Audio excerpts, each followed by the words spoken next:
Our beloved, Boss Mike, Severa.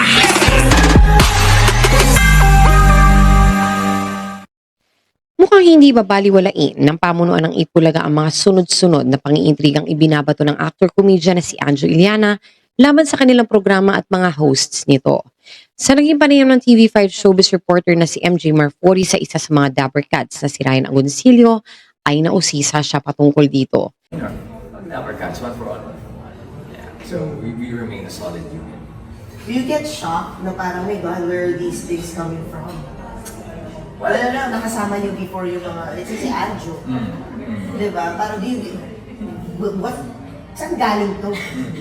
Well, as far as I know, the management is taking the necessary steps. But further than that, I have no more comment. Oo. Ang mundo natin ngayon may karampatang action ng mga. Lahat niya, may ginagawa na raw na hakbang ang management ng Itbulaga hinggil sa issue. Well, as far as I know, the management is taking the necessary steps. Further than that, I have no more comment. Ang mundo natin ngayon ay may karampatang aksyon, saan ni Ryan. Sa kabila naman ng mga akusasyon na ibinabato sa ilang mga hosts, ay nananatiling solid naman ang Itbulaga Dapper Cats. Pag Dapper Cats, one for all for one. So we remain a solid unit, si ni Ryan.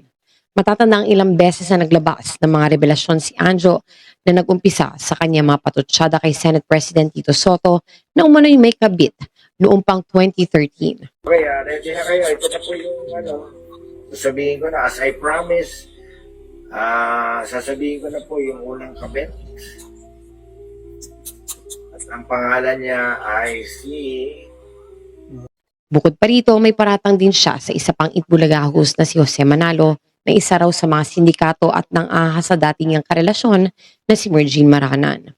Huwag niyong pansinin at nagpapapansin lang yan. Pati ba naman showbiz at paninira, papatulan natin, itaas naman natin ang level ng Senate Press. Say naman ni Tito Sen nang matanong siya patungkol kay Anjo. Our beloved,